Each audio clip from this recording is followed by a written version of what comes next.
জাতীয় থেকে আন্তর্জাতিক, প্রান্তিক জনপদ থেকে নগর চারপাশে ঠিক কি ঘটছে এই মুহূর্তে তা নিয়ে আয়োজন এখন চারদিক।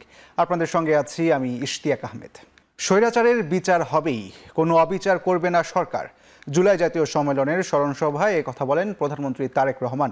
গত 17 বছর স্বৈরাচার বিরোধী লড়াইয়ে হতাহত সহ জুলাই গণঅভ্যুত্থানে হতাহতরা অবশ্যই রাষ্ট্রীয় মূল্যায়ন পাবেন বলেও মন্তব্য করেন তিনি। শনিবার রাজধানীর আগারগাঁওয়ে চীন মৈত্রী সম্মেলন কেন্দ্রে আয়োজিত জুলাই জাতীয় সম্মেলনে অংশ নিয়ে প্রধানমন্ত্রী বলেন, 17 বছর আগে বহু সহকর্মীকে সুস্থ সবল দেখে গেলেও দেশে ফিরে দেখেন তাদের অনেকে নিখোঁজ, কেউ মারা গেছেন, অনেকের অঙ্গহানি হয়েছে। স্বৈরাচার বিরোধী আন্দোলনে যারা প্রাণ দিয়েছেন তাদের মৃত্যুর জন্য দায়ীদের অবশ্যই বিচার হবে বলেও সাফ জানান প্রধানমন্ত্রী। জাতিকে দ্বিধা বিভক্ত না করে ঐক্যবদ্ধভাবে এগিয়ে নেওয়ার প্রত্যাশা জানান প্রধানমন্ত্রী। কেন্দ্রীয় কমিটি আয়োজিত আপনাদের যারা বক্তব্য রেখেছেন তাদের যে জাতিসংঘের 5ই আগস্ট যে অর্জন আমরা করেছি, এই অর্জন কোনো একক ব্যক্তি, কোনো একক রাজনৈতিক দলের অর্জন নয়, বরং এই অর্জন দল মত নির্বিশেষে বাংলাদেশের প্রত্যেকটি গণতন্ত্রকামী, প্রত্যেকটি শান্তিপ্রিয় মানুষের এটি অর্জন। রাষ্ট্র, দেশ তার যথাসাধ্য দিয়ে আপনাদেরকে মূল্যায়নের চেষ্টা করবে, আপনাদের আত্মত্যাগকে মূল্যায়ন করবে, কিন্তু একই সাথে আপনাদের আত্মত্যাগকে যেরকম মূল্যায়ন করবে, আপনাদের বিরুদ্ধে যে অন্যায় হয়েছে, আপনাদের বিরুদ্ধে যে অন্যায় হয়েছে, যেভাবে আপনার আপনজনকে হত্যা করা হয়েছে, অবশ্যই তার জন্য যারা দায়ী তাদেরও বিচার হবে এই দেশের আইন অনুযায়ী। রাজনৈতিক দল হিসেবে শিগগিরই আওয়ামী লীগের বিচার হবে বলে জানালেন স্বরাষ্ট্রমন্ত্রী সালাউদ্দিন আহমদ। শনিবার আগারগাঁওয়ে জুলাই জাতীয় সম্মেলনে স্বরাষ্ট্রমন্ত্রী আরও বলেন, আওয়ামী লীগ রাজনৈতিকভাবে নির্মূল হয়েছে আর দাফন হয়ে গেছে দিল্লিতে। দলটি আর বাংলাদেশের রাজনীতি করতে পারবে না। প্রধানমন্ত্রী তারেক রহমান তিস্তা মহাপরিকল্পনা বাস্তবায়নে বদ্ধ। গণহত্যার পরে আজও পর্যন্ত সেই গণহত্যাকারী শেখ হাসিনার কোন রকমের অনুশোচনা নাই। আওয়ামী লীগের রাজনৈতিক পতন হয়েছে, আওয়ামী লীগের রাজনৈতিকভাবে নিপাত হয়েছে, নির্মূল হয়েছে, দাফন হয়ে গেছে দিল্লিতে। সেই আওয়ামী লীগ বাংলাদেশে আর কোনোদিন রাজনীতি করতে পারবে না। রাজনৈতিক দল হিসেবে আওয়ামী লীগের বিচার দাবি করেছি আমরা, আপনারা দাবি করেছেন, তদন্ত পরিচালিত হচ্ছে। ইনশাআল্লাহ খুব শিগগির রাজনৈতিক দল হিসেবে সেই রাজনৈতিক দলকে বিচারের কাঠগড়ায় নিয়ে যাওয়া হবে। প্রধানমন্ত্রী তারেক রহমান তিস্তা মহাপরিকল্পনা বাস্তবায়নে বদ্ধপরিকর। প্রধানমন্ত্রীর নেতৃত্বে স্বপ্নের বাংলাদেশ গড়ে তোলার প্রক্রিয়া শুরু হয়েছে বলে মন্তব্য করেন স্থানীয় সরকার, পল্লী উন্নয়ন ও সমবায় মন্ত্রী মির্জা ফখরুল ইসলাম আলমগীর। শনিবার বিকালে লালমনিরহাটের এমটি হোসেন ইনস্টিটিউট মাঠে আলোকিত লালমনিরহাট আন্দোলন অনুষ্ঠানের উদ্বোধনী অনুষ্ঠানে তিনি এসব কথা বলেন। সমাজ থেকে মাদক, জুয়া, বাল্যবিবাহ, যৌতুক প্রথা রোধে সবাইকে প্রতিরোধ করে তোলার আহ্বান জানান মন্ত্রী। তিনি বলেন, এই আন্দোলন একটি অঙ্গীকার, একটি প্রতিজ্ঞা এবং একটি প্রজন্মের পক্ষে দাঁড়ানোর ডাক। এই আন্দোলন সারা দেশে ছড়িয়ে দিতে পারলে একটি সুখী সমৃদ্ধ বাংলাদেশ গড়ে তোলা সম্ভব বলে মনে করেন মির্জা ফখরুল ইসলাম আলমগীর।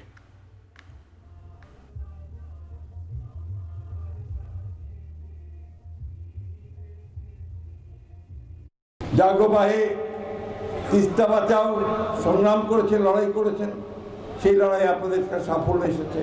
আমাদের প্রধানমন্ত্রী তিনি পার্লামেন্টে বলেছেন যে আমরা তিস্তা মহাপরিকল্পনা সফল করব, যে বললেই হোক, যে কোনো বললেই হোক। পরিকল্পনার মধ্য দিয়ে আমাদের এই এলাকার মানুষ, তিস্তা অববাহিকার মানুষ, তাদের নতুন জীবন ফিরে পাবে। আর মাদককে যদি আমরা দূর করতে পারি, সামাজিক যে অন্ধকারগুলো আছে সেগুলো যদি দূর করতে পারি, তাহলে নিশ্চয়ই আমরা সামনের দিকে এগিয়ে যেতে পারবো।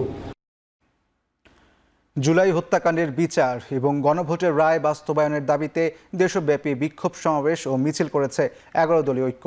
শনিবার বিকেলে চট্টগ্রামের আন্দরকিল্লা শাহী জামে মসজিদ উত্তর গেটে এক সমাবেশে জুলাইয়ে গণহত্যা, খুন, গুমসহ সকল হত্যার বিচার ও গণভোটের রায় বাস্তবায়নের দাবি জানান বিভাগীয় শীর্ষ নেতারা।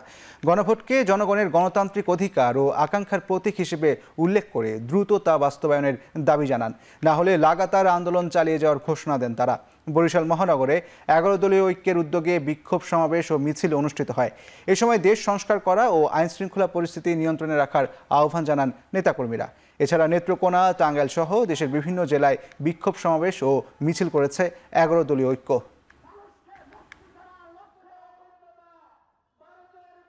ইতিহাসের অংশ প্রজাস্বত্ব আইন সম্পর্কে আপনারা পড়বেন। এটা এর আগে গণভোটের রায় বাস্তবায়ন, কর্মসংস্থান সৃষ্টি এবং সীমান্ত সুরক্ষার দাবিতে আগামী 6 জুলাই থেকে দেশের 100টি পৌরসভা উপজেলায় পদযাত্রা কর্মসূচি পালন করবে জাতীয় নাগরিক পার্টি এনসিপি। শনিবার বিকেলে রাজধানীর বাংলা মোটরে দলটির কেন্দ্রীয় কার্যালয়ে সংবাদ সম্মেলনে কর্মসূচির বিস্তারিত জানান এনসিপির উত্তরাঞ্চলের মুখ্য সংগঠক সার্জিস আলম। বলেন, পদযাত্রার মাধ্যমে স্থানীয় নির্বাচনে দলের সম্ভাব্য প্রার্থীদের পরিচয় করিয়ে দেওয়া হবে। অভিযোগ করেন, জুলাই আগস্টের গণঅভ্যুত্থানে হত্যাকাণ্ডের ঘটনায় জড়িতদের সহযোগীদের বিচার এখনও নিশ্চিত না হওয়ায় কেউ কেউ প্রকাশ্যে জুলাই আন্দোলন নিয়ে উস্কানিমূলক কথা বলছেন। নিষিদ্ধ আওয়ামী লীগ প্রসঙ্গে স্বরাষ্ট্রমন্ত্রীর বক্তব্যের বাস্তব প্রতিফলন এনসিপি দেখতে চায় বলে মন্তব্য করেন সার্জিস আলম।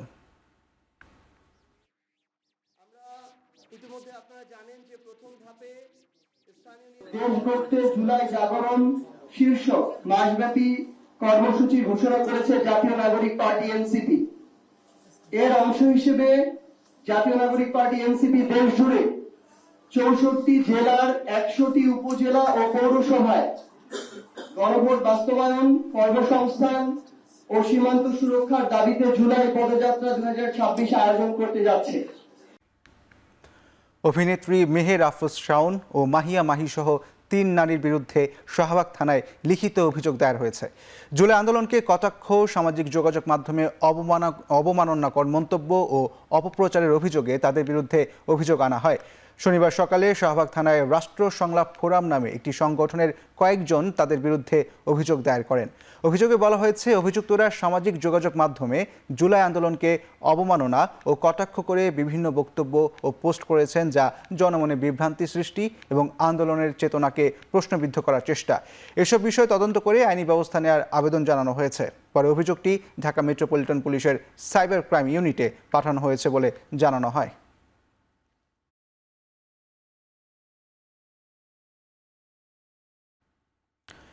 রাজধানীর গুলিস্তানে চাঁদাবাজি ও দখলবাজির প্রতিবাদে জামায়াতে ইসলামী ঢাকা মহানগরী দক্ষিণের একটি বিক্ষোভ মিছিলে হামলার অভিযোগ উঠেছে। বিকেলে গুলিস্তানের ফুলবাড়িয়া ফ্লাইওভারের নিচে এই ঘটনা ঘটে। জামায়াতের নেতাকর্মীদের অভিযোগ, দীর্ঘদিন ধরে গুলিস্তান এলাকায় চাঁদাবাজি ও দখলবাজি করছে বিএনপির স্থানীয় নেতাকর্মীরা। এজন্য কিছুদিন আগে তালা মেরে একটি মার্কেট নিয়ন্ত্রণে নেওয়ার অপচেষ্টা করে তারা। এই অবস্থায় সাধারণ ব্যবসায়ীদের অনুরোধে তাদের পাশে দাঁড়ায় জামায়াতের নেতাকর্মীরা। আর এই কারণেই হামলার ঘটনা ঘটেছে বলে দাবি করেন তারা। এই ঘটনার পর গুলিস্তানে অতিরিক্ত পুলিশ মোতায়েন করা হয়। চীনা ব্যবসায়ীরা দেশে বিনিয়োগে আগ্রহী। বিনিয়োগের সহায়ক পরিবেশ তৈরিতে সরকার তাদের সব ধরনের সহযোগিতা করবে বলে জানিয়েছেন অর্থমন্ত্রী আমির খসরু মাহমুদ চৌধুরী। শনিবার সকালে চট্টগ্রামের বন্দর এলাকায় ঈশান মিস্ত্রি হাট সড়ক সংস্কার কাজ পরিদর্শন শেষে একথা জানান তিনি। আরও বলেন, একনেক সভায় চায়না অর্থনৈতিক অঞ্চল অনুমোদন পেয়েছে। চট্টগ্রামের আনোয়ারায় অর্থনৈতিক অঞ্চল নির্মাণের সরকার যা করা দরকার তাই করবে। অর্থনৈতিক কর্মকাণ্ড গতি পেলে চট্টগ্রাম বাস্তবিক অর্থেই বাণিজ্যিক রাজধানী হয়ে উঠবে বলেও প্রত্যাশা ব্যক্ত করেন মন্ত্রী। এখানকার বন্দর, অর্থনৈতিক অঞ্চল ও ফ্রি জোনগুলো চালু হলে এই অঞ্চলের চেহারা পাল্টে যাবে বলেও জানান মন্ত্রী।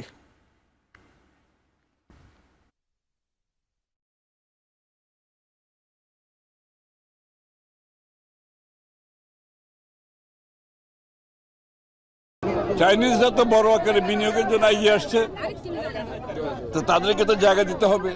এটার কাজ শুরু হয়ে যাবে, বিনিয়োগ করবে। ওর পাশে আবার ফ্রি জোন করা হয়েছে, ফ্রি জোনের কাজ শুরু হবে। যে লজিস্টিক্যাল হাবের কথা আমরা বলে আসছি চট্টগ্রামকে, এগুলোর মাধ্যমে আমরা ইনশাআল্লাহ করতে পারবো, অসুবিধা নাই। লজিস্টিক্যাল হাব হয়ে গেলে, পোর্টগুলো হয়ে গেলে, চাইনিজ জোন, কোরিয়ান জোন সব মিলে চট্টগ্রামে যে সম্ভাবনা রেটে যে আমরা এটাকে সঠিক রূপ দিতে পারবো। নতুন বাজেটে বর্তমান সরকার সবচেয়ে বেশি গুরুত্ব দিয়েছে জীবন মান উন্নয়নে। সেজন্য বাজেটে শিক্ষা ও স্বাস্থ্য খাতকে বেশি গুরুত্ব দেওয়া হয়েছে বলে জানিয়েছেন বাণিজ্যমন্ত্রী খন্দকার আব্দুল মুক্তাদির। শনিবার সকালে সিলেট মেডিকেল বিশ্ববিদ্যালয়ের সম্মেলন কক্ষে এক পর্যালোচনা সভায় তিনি কথা জানান। বাজেটে খাতওয়ারি বরাদ্দের শতভাগ ব্যবহারের চেষ্টা থাকবে বলেও জানান বাণিজ্যমন্ত্রী। দুইটা ফেজ, একটা হচ্ছে মানে মাস্ট রিকোয়ারমেন্ট, আরেকটা হচ্ছে এটা আইডিয়াল রিকোয়ারমেন্ট। এই দুইটা ক্যাটাগরি নিয়ে আমরা কাজ করব যাতে আশু কিছু নিয়ে আসতে পারি এবং নিয়ার টার্মে বাদবাকিগুলি ফুলফিল করতে পারি। যে বরাদ্দই আছে সেটার পুরোপুরি বরকত যেন পাই, সেটার জন্য আমরা সমন্বিতভাবে চেষ্টা করব। এখন চারদিকে নিচ্ছে একটি বিরতি, ফিরছি একটু পরেই।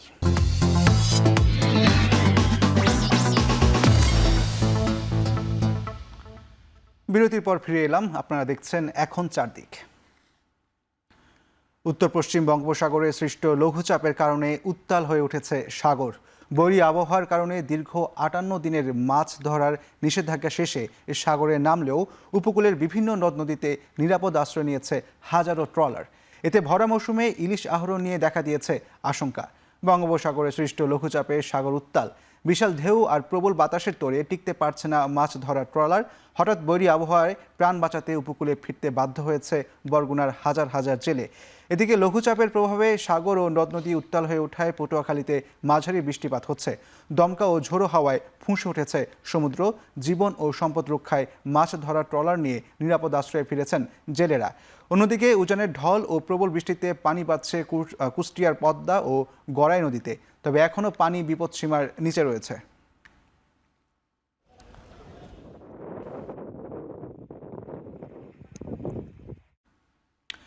এদিকে আবহাওয়া অফিস জানিয়েছে উত্তর পশ্চিম বঙ্গোপসাগরে সুস্পষ্ট লঘুচাপের কারণে উপকূলীয় এলাকায় আজ থেকে বৃষ্টিপাত শুরু হবে।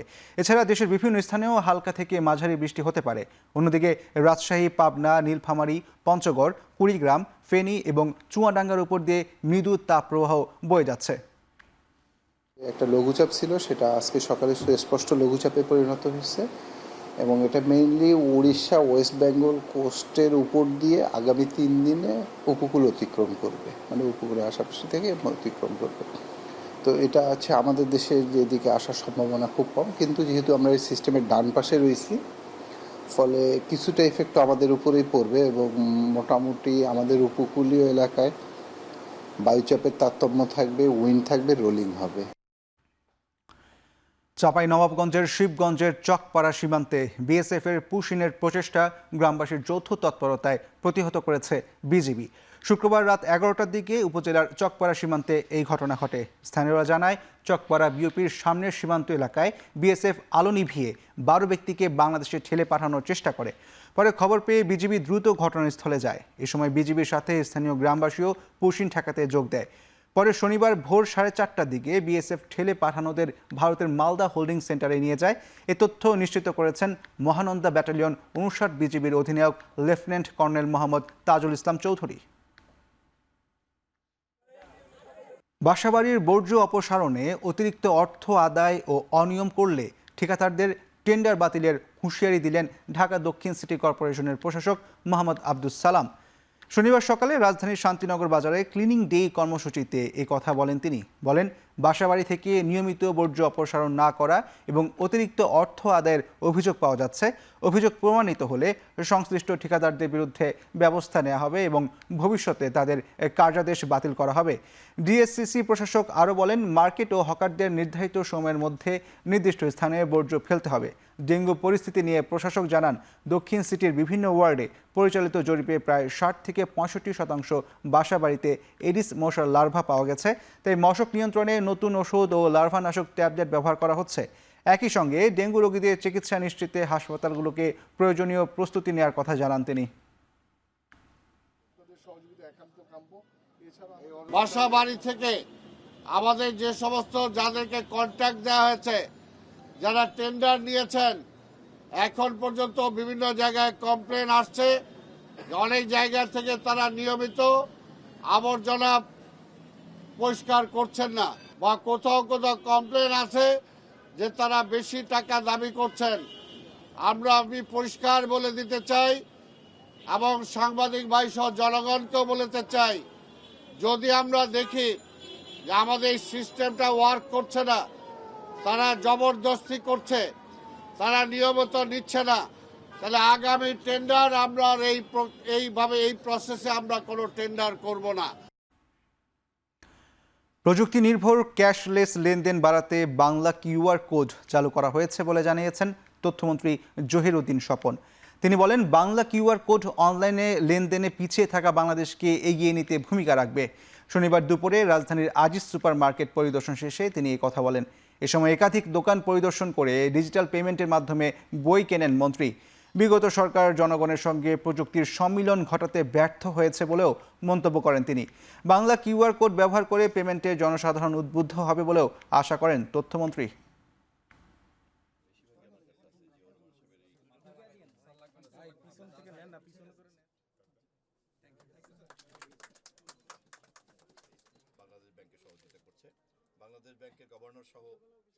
বিগত দিনের সরকারগুলি এই বিষয়ে যে কোনো কারণেই হোক বিলম্ব করেছে। আমরা আমাদের এই মেয়াদের মধ্যে সর্বোচ্চ মাত্রায় প্রযুক্তি নির্ভর লেনদেনে প্রবেশ করতে যাচ্ছি, যার আনুষ্ঠানিক যাত্রা বাংলা কিউআর কোডের মাধ্যমে আমরা দেশব্যাপী কেনা বেচার লেনদেন শুরু করেছি। কোনো ব্যক্তি, গোষ্ঠী, জাতি বা মতাদর্শের পক্ষে সমগ্র বিশ্বে আধিপত্য প্রতিষ্ঠা করা যেমন বাস্তবসম্মত নয়, তেমনি একটি গণতন্ত্রের পরিপন্থী। তাই বর্তমান বৈশ্বিক প্রেক্ষাপটে শান্তিপূর্ণ সহাবস্থানের জন্য তথ্য প্রবাহ এবং মুক্ত বুদ্ধিচর্চা অপরিহার্য বলে মন্তব্য করেছেন তথ্যমন্ত্রী জহিরুদ্দিন স্বপন। শনিবার বৈশ্বিক গবেষণা, সংলাপ ও জ্ঞানচর্চার আন্তর্জাতিক প্ল্যাটফর্ম আল উম্মাহ জার্নাল ও ওয়েবসাইটের উদ্বোধনী অনুষ্ঠানে তিনি এসব কথা বলেন। চিত্রকে ধারণ করার নীতির সঙ্গে সামঞ্জস্যপূর্ণ, যে যার জায়গা থেকে তার কথা বলবেন এবং আমরা সুস্থভাবে সেই কথাগুলিকে বিনিময় করব। এর মধ্য দিয়েই দেশের মানুষ, অঞ্চলের মানুষ এবং বিশ্বের মানুষ তাদের সঠিক পথ খুঁজে বের করবেন। কোনোভাবেই একটি নির্দিষ্ট চিন্তা অথবা একটি নির্দিষ্ট দর্শনের একক আধিপত্য কোনো সমাধান হতে পারে না। আবার সকল মত বিনিময়ের একটি সুস্থ সংস্কৃতি না থাকলে পরে আমরা গণতান্ত্রিক সংস্কৃতি প্রতিষ্ঠা করতে পারবো না।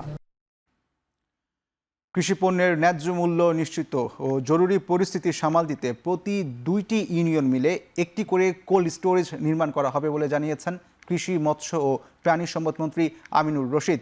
শনিবার চট্টগ্রাম সার্কিট হাউসে কৃষি, মৎস্য ও প্রাণী সম্পদ অধিদপ্তরের কর্মকর্তাদের সাথে মতবিনিময় সভায় তিনি একথা জানান। এসব কোল্ড স্টোরেজ সৌর বিদ্যুৎ দ্বারা চালিত হবে বলেও জানান তিনি। হাওরে ফসলের ক্ষতি কমাতে আগাম জাতের ধান উদ্ভাবনে গবেষণা এবং পানিতে ডুবে থাকা ধান কাটতে উন্নত মানের যন্ত্রপাতি কেনার কথাও উল্লেখ করেন তিনি। ইলিশের উৎপাদন কমে যাওয়া প্রসঙ্গে মন্ত্রী বলেন, নদীতে নাব্য সমস্যাসহ বিভিন্ন কারণে কমেছে ইলিশের উৎপাদন।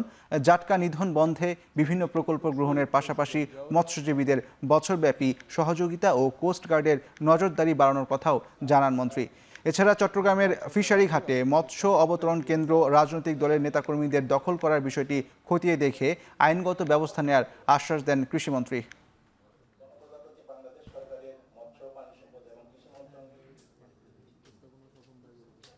যেখানে যেটা উৎপাদন হবে ওই ইউনিয়নেই তার একটা কোল্ড স্টোরেজ থাকবে, মিনি কোল্ড স্টোরেজ। গভর্নমেন্ট এটা ফ্রি অফ কস্ট ডেলিভারি করছে। ওইখানে একটা সমিতি থাকবে, তারা কাজ হবে এটা মেনটেন করা এবং ওইটা রান করবে সোলার পাওয়ারে। তাহলে ইলেকট্রিসিটি কস্ট অলমোস্ট নাথিং। রাত্রের জন্য একটা কানেকশন থাকবে, বাট পুরা কোল্ড স্টোরেজের এন্ড অফ দ্য মান্থ বিল আসবে 2,000 থেকে 2,500 টাকা। এটা শুধু ইমার্জেন্সি সাপোর্ট দেওয়ার জন্য। মাধ্যমিক বিদ্যালয়ে কারিগরি শিক্ষায় সরকারের সবচেয়ে বেশি অগ্রাধিকার থাকবে বলে জানিয়েছেন পানি সম্পদ মন্ত্রী শহীদ উদ্দিন চৌধুরী অ্যানি। শনিবার দুপুরে লক্ষ্মীপুরের চন্দ্রগঞ্জ উপজেলার প্রতাপগঞ্জ উচ্চ বিদ্যালয়ের বার্ষিক ক্রীড়া প্রতিযোগিতার পুরস্কার বিতরণী অনুষ্ঠানে তিনি কথা বলেন। এ সময় তিনি আরও জানান, পাইলট প্রোগ্রাম হিসেবে প্রাইমারি স্কুলে সরকার মিড ডে ফুড চালু করেছে। হাই স্কুলে আমরা কারিগরি শিক্ষার প্রতি নজর দিয়েছি। জেনারেলি পড়ালেখার পাশাপাশি কারিগরি শিক্ষার প্রতি আমাদের থাকবে সবচেয়ে বেশি প্রায়োরিটি। আর আমাদের কিছু উপবৃত্তির ব্যবস্থা আছে।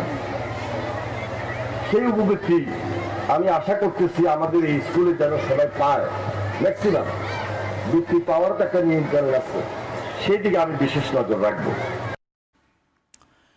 নির্বাচনী ইশতেহার অনুযায়ী সমবায়কে অগ্রাধিকার দিয়ে কাজ করছে বর্তমান সরকার।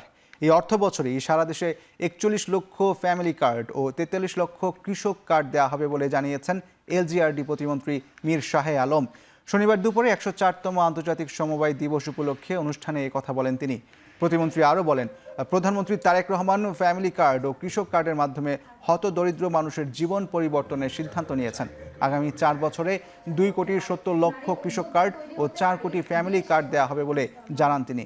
এ সময় সিলেটে প্রান্তিক পর্যায়ের চা শ্রমিকদের ন্যায্য মজুরির জন্য সমবায় মন্ত্রণালয়ের পক্ষ থেকে কারখানা স্থাপনের প্রতিশ্রুতি দেন এলজিআরডি প্রতিমন্ত্রী।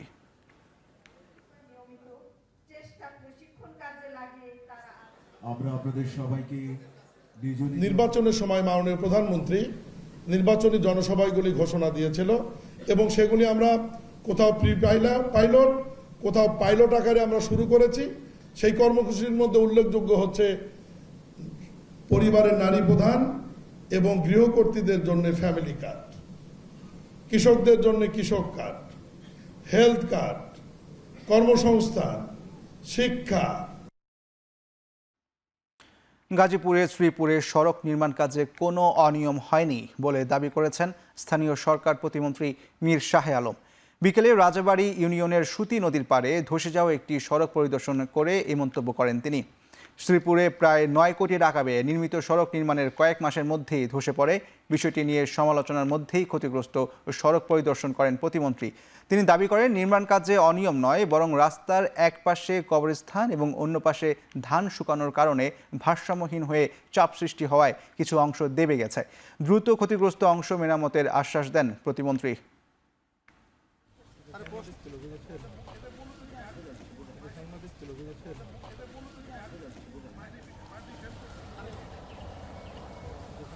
আমরা সয়েল টেস্ট করিয়েছি, প্রকল্প পরিচালক ইতিমধ্যেই বলেছে, এবং আগামী 2-1 দিনের মধ্যেই আমরা নতুন করে কাজটি শুরু করে সয়েলের বিষয়টি মাথায় নিয়ে টেস্টের রেজাল্টটি নিয়ে এখন এমনভাবে নির্মাণ করা হবে যাতে গাড়ি চাপিয়ে যদি যায় বা ভারী যানবাহনও যদি চলাচল করে রাস্তাটি ভবিষ্যতে আর ক্ষতিগ্রস্ত হবে না। যতই প্রভাবশালী মাদক ব্যবসায়ী হোক না কেন, এমনকি দলীয় হলেও কোনো আপোষ করা হবে না বলে হুঁশিয়ারি দিয়েছেন বিদ্যুৎ জ্বালানি প্রতিমন্ত্রী অনিন্দ ইসলাম অমিত। দুপুরে যশোর সদর উপজেলার চূড়ামনকাঠিতে একটি সড়কের উদ্বোধন শেষে তিনি কথা বলেন। প্রতিমন্ত্রী বলেন, সরকার নির্বাচনী প্রতিশ্রুতি অনুযায়ী গ্রামীণ জনপদের রাস্তাঘাট, ব্রিজ, কালভার্টের কাজ শুরু করেছে। বিএনপির সাথে কোনো অন্যায়কারীর সম্পৃক্ততা নেই এবং দলের স্বার্থে আগামীতেও থাকবে না বলে সাফ জানিয়ে দেন তিনি। সড়ক উদ্বোধন করে প্রতিমন্ত্রী বৃক্ষরোপণ এবং খাল পুনর্খনন কাজ পরিদর্শন করেন।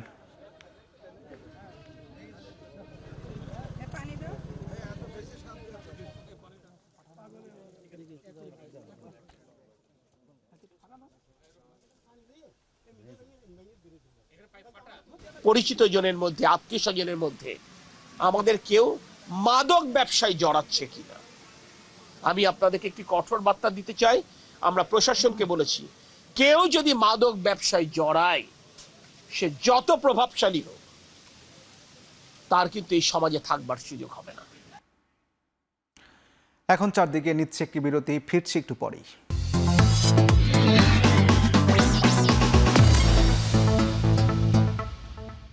বিরতির পর ফিরে এলাম, আপনারা দেখছেন এখন চারদিক। রাজধানীর চকবাজারের হাজী আবুল বাশার সুপারমার্কেটের আগুন নিয়ন্ত্রণে এসেছে। ফায়ার সার্ভিসের 6টি ইউনিটের প্রায় 1.5 ঘন্টার চেষ্টায় আগুন নিয়ন্ত্রণে আসে। শনিবার দুপুরে 1টার দিকে 8তলা মার্কেট ভবনের 3 তলার দোকানগুলোতে আগুন লাগে। খবর পেয়ে প্রথমে লালবাগ ফায়ার স্টেশনের 2টি ইউনিট ঘটনাস্থলে পৌঁছে আগুন নিয়ন্ত্রণের কাজ শুরু করে। পরে সিদ্দিক বাজার ফায়ার স্টেশনের আরও 4টি ইউনিট তাদের সাথে যোগ দেয়। ভবনটি প্লাস্টিক, ছাতা, ইলেকট্রিক সহ বিভিন্ন পণ্যের পাইকারি পণ্যের গুদাম হিসেবে ব্যবহৃত হতো।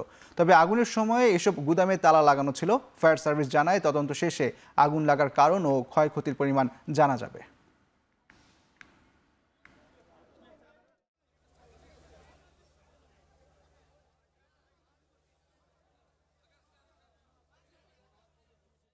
প্রত্যেকটা গুদামের শাটারগুলো ছিল তালাবদ্ধ অবস্থায়। এই তালাগুলো আমাদেরকে খুলতে হয়েছে, অনেক চ্যালেঞ্জ ছিল এই আগুনটা নির্বাপন করতে, এবং সাথে সাথে এসে আমাদের সিদ্দিক বাজার ফায়ার স্টেশন থেকে আরও 4টে ইউনিট ঘটনাস্থলে এসে তাদের সাথে কাজে যোগ দেয়, এবং আমরা 1 ঘন্টা 45 মিনিটের ভিতরে আগুনটা সম্পূর্ণভাবে নিয়ন্ত্রণে নিয়ে আসতে পারি। এখন আমাদের ভিতরে কার্যক্রম চলমান অবস্থায় আছে। নারায়ণগঞ্জের সোনারগাঁয়ে আসামি ধরতে গিয়ে হামলার শিকার হয়েছেন 3 পুলিশ সদস্য সহ 4 জন। শনিবার দুপুরে উপজেলার সাতভাইয়াপাড়া এলাকায় এই ঘটনা ঘটে। আহত পুলিশ সদস্যরা হলেন সোনারগাঁ থানার উপপরিদর্শক সুরুজ্জামান, কনস্টেবল শাহিন এবং মাইনুল এবং পুলিশের সোর্স মাসুম মিয়া। এসআই সুরুজ্জামান জানান, উপজেলার বৈদ্যের বাজার ইউনিয়নের সাতভাইয়াপাড়ায় মহাসড়কে মোটরসাইকেল ও পিকআপ ভ্যান ছিনতাইয়ের ঘটনায় উদ্ধার অভিযান ও এক আসামি ধরতে যায় পুলিশ। এ সময় আসামি সাগর ও তার ভাই সজল দা দিয়ে এলোপাতাড়ি কুপিয়ে 3 পুলিশ সদস্য ও পুলিশের সোর্স মাসুমকে জখম করেন। খবর পেয়ে আরও পুলিশ সদস্যরা এসে তাদের উদ্ধার করেন। 3 পুলিশ সদস্যকে সোনারগাঁও উপজেলা স্বাস্থ্য কমপ্লেক্সে চিকিৎসা দেওয়া হয়। পুলিশের সোর্স মাসুমকে ঢাকা মেডিকেল কলেজ হাসপাতালে পাঠানো হয়েছে।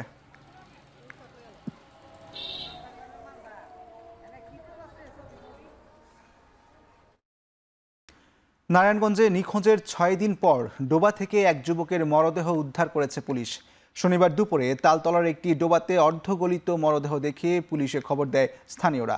নিহত মাসুম রানা উপজেলার সোনাচড়া এলাকায় বাচ্চু মিয়ার ছেলে, পেশায় ব্যাটারি চালিত অটোরিকশা চালক। নিহতের স্ত্রী সুমা আক্তার জানান, সোমবার বাড়ি থেকে বের হয়ে নিখোঁজ হন মাসুম।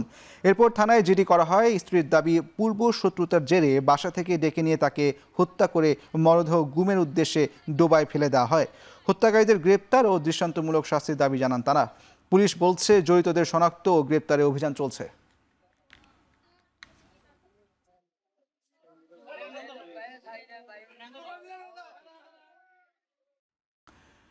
ঠাকুরগাঁওয়ে ট্রেনে কাটা পড়ে এক বৃদ্ধা নিহত হয়েছেন। শনিবার দুপুরে উপজেলার রেল স্টেশন এলাকায় এই ঘটনা ঘটে। পুলিশ জানায়, দুপুরে পঞ্চগড় থেকে ঢাকার উদ্দেশ্যে ছেড়ে যাচ্ছিল পঞ্চগড় এক্সপ্রেস ট্রেন। ট্রেনটি রুহিয়া স্টেশন অতিক্রম করার সময় রেল লাইন পার হতে যাওয়া 70 বছরের বৃদ্ধা হবিজান বেগমকে ধাক্কা দেয়।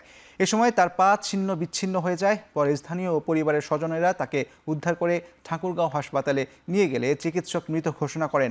নিহত হবিজান বেগম রুহিয়া গনি মহেশপুর প্রধানপাড়া এলাকার মৃত সিরাজ উদ্দিনের স্ত্রী।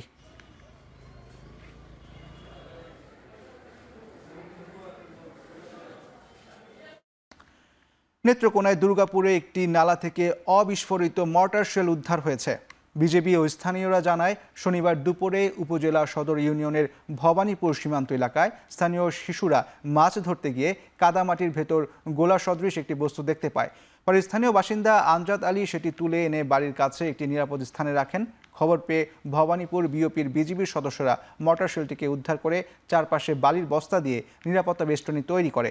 বোম ডিসপোজাল ইউনিটের মাধ্যমে এটি ধ্বংসের প্রক্রিয়া চলছে বলে জানিয়েছেন নেত্রকোনা 31 বিজিবি ব্যাটালিয়নের অধিনায়ক লেফটেন্যান্ট কর্নেল তহিদুল বারী।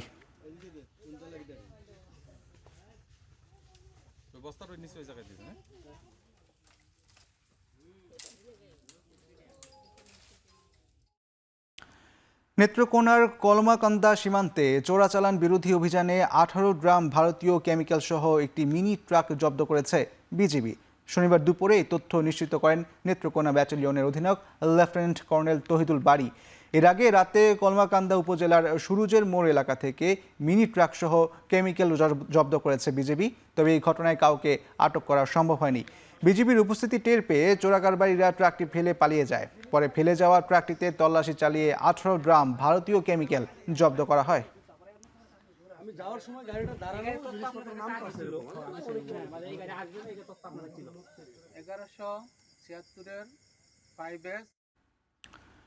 খুলনায় শিক্ষার্থীকে গুলির ঘটনায় এখনও কোনো মামলা দায়ের হয়নি। এই ঘটনায় জড়িত এখনও কাউকে শনাক্ত ও গ্রেপ্তার করতে পারেনি পুলিশ। আহতের পরিবার কারোর বিরুদ্ধে এখনও কোনো অভিযোগ করেনি বলে জানিয়েছে পুলিশ। পরিবার মামলা না করলে পুলিশই বাদী হয়ে মামলা করবে। শুক্রবার রাত 8:45টার দিকে নগরীর রূপসা বেড়িবাঁধ এলাকায় ইতি নামে 10ম শ্রেণীর এক স্কুল ছাত্রীকে গুলি করে পালিয়ে যায় দুর্বৃত্তরা। পায়ে গুলিবিদ্ধ অবস্থায় তাকে খুলনা মেডিকেল কলেজ হাসপাতালে নেওয়া হয়।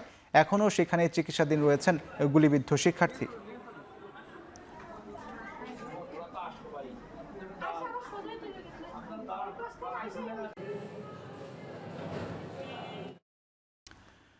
বর্ষার সুরে মুখরিত হলো ইস্পাহানি মির্জাপুর বর্ষা যাপন 2026। শিল্পকলা একাডেমির জাতীয় নাট্যশালার মঞ্চে শনিবার সকাল 7টা থেকে দিনব্যাপী বর্ণাঢ্য অনুষ্ঠানে অংশ নেন বিভিন্ন বয়সী সংস্কৃতিপ্রেমী মানুষ, শিল্পী ও দর্শক। অনুষ্ঠানে নৃত্য, আবৃত্তি ও বিভিন্ন সাংস্কৃতিক পরিবেশনা বর্ষার আবহকে আরও প্রাণবন্ত করে তোলে। এই শিল্পকলা একাডেমি প্রাঙ্গণে সৃষ্টি হয় এক অনন্য আনন্দঘন পরিবেশ। অনুষ্ঠানে দর্শনার্থীদের জন্য ছিল ইস্পাহানি মির্জাপুর চা ও বাহারি স্টলে ঐতিহ্যবাহী নানা খাবারের আয়োজন। হাতে তৈরি বিভিন্ন স্বাদের পিঠাপুলি, লুচি, হালুয়া। বাংলার ঐতিহ্য ও সংস্কৃতিকে লালন করার ধারাবাহিক প্রয়াসের অংশ হিসেবে ইস্পাহানি মির্জাপুরের অন্যান্য আয়োজনের মতো এবার বর্ষা যাপনের মাধ্যমে ঋতুভিত্তিক সংস্কৃতিকে উদযাপন করছে।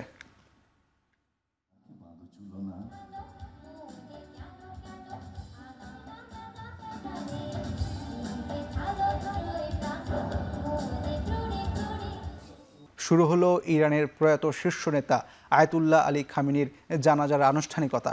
সর্বসাধারণের শ্রদ্ধার জন্য শীর্ষ এই নেতার মরদেহ রাখা হয়েছে তেহরানের গ্র্যান্ড মোসাল্লা কমপ্লেক্সে। সেখানে জড়ো হয়েছেন লাখ লাখ শোকাহত মানুষ। প্রিয় নেতাকে শেষবারের মতো শ্রদ্ধা জানাতে এসেছেন তারা। এ সময় যুক্তরাষ্ট্র ও ইসরায়েলের বিরুদ্ধে প্রতিশোধের স্লোগান দেন। এদিকে শ্রদ্ধা জানানো শেষে পাকিস্তানের প্রধানমন্ত্রী শেহবাজ শরীফ বলেন, আয়াতুল্লাহ আলী খামেনির প্রজ্ঞা, নেতৃত্ব ও আত্মত্যাগ প্রজন্ম থেকে প্রজন্ম পর্যন্ত স্মরণীয় হয়ে থাকবে। শেষ শ্রদ্ধা জানাতে তেহরানের সমবেত হওয়া লাখ লাখ শোকাহত মানুষের সুবিধার্থে কমপ্লেক্সের প্রধান প্রার্থনা কেন্দ্রের দরজা খুলেও দেওয়া হয়েছে। এছাড়া রাজধানী জুড়ে নেওয়া হয়েছে কড়া নিরাপত্তা ব্যবস্থা। পূর্ব নির্ধারিত ঘোষণা অনুযায়ী শনিবার থেকে টানা 6 দিন চলবে ঐতিহাসিক এই জানাজার আনুষ্ঠানিকতা। পূর্ব নির্ধারিত ঘোষণা অনুযায়ী শনিবার থেকে টানা 6 দিন চলবে ঐতিহাসিক এই জানাজার আনুষ্ঠানিকতা। সোমবার মোসাল্লা কমপ্লেক্সে অনুষ্ঠিত হবে প্রথম জানাজা। পরে মঙ্গলবার তেহরানের পথ ধরে বিশাল মিছিল নিয়ে খামেনির মরদেহ নেওয়া হবে কোম শহরে, এরপর নেওয়া হবে নাজাফ শহরে এবং সবশেষ ইরাকের কারবালায়।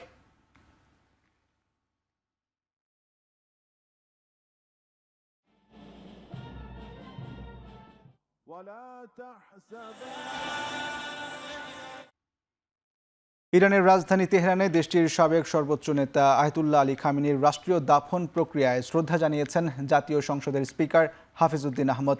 তেহরানের গ্র্যান্ড মোসাল্লায় আয়োজিত ভাবগাম্ভীর্যপূর্ণ এই অনুষ্ঠানে আয়াতুল্লাহ আলী খামেনির বিদেহী আত্মার জন্য দোয়া করেন স্পিকার। পরে সেখানে রাখা শোক বইয়ে স্বাক্ষর করেন তিনি। পরে ইরানের প্রেসিডেন্ট মাসুদ পেজেশকিয়ান সহ দেশটির উচ্চপদস্থ নেতাদের সঙ্গে সাক্ষাৎ করেন স্পিকার। বাংলাদেশ সরকার ও জনগণের পক্ষে শোকাহত ইরানি জাতির প্রতি সহমর্মিতা প্রকাশ করেন এবং শোক বার্তা পৌঁছে দেন। এর আগে স্পিকার হাফিজউদ্দিন আহমদ ইরানের পার্লামেন্টের স্পিকার মোহাম্মদ বাঘের গালিবাফের সঙ্গে দ্বিপক্ষীয় বৈঠকে অংশ নেন। এ সময় বাংলাদেশ ও ইরানের মধ্যে দ্বিপক্ষীয় সম্পর্কের ধারা বজায় রাখতে ইরানের স্পিকারকে বাংলাদেশ সফরের জন্য আনুষ্ঠানিক আমন্ত্রণ জানান।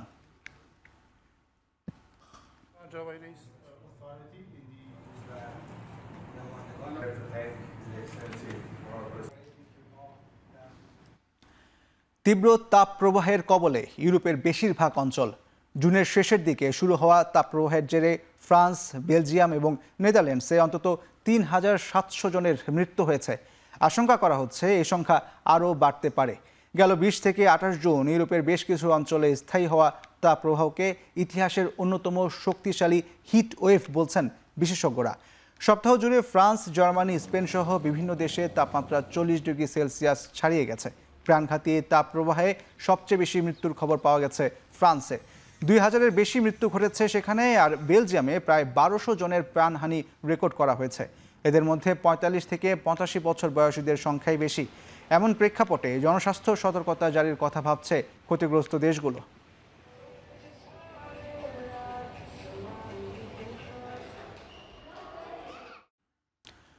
শক্তিশালী জোড়া ভূমিকম্পের ভেনেজুয়েলায় প্রাণহানি বেড়ে 2645 জনে পৌঁছেছে। আহতের সংখ্যা ছাড়িয়েছে 12,500।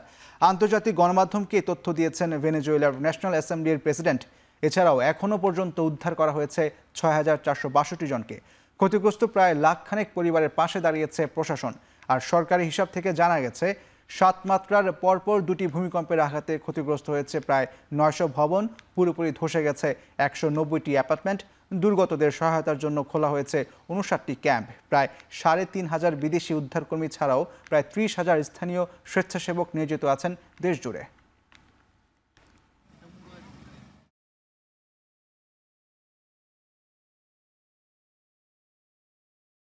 এখন চারদিকে নিচ্ছে আরেকটি বিরতি, ফিরছে একটু পরেই।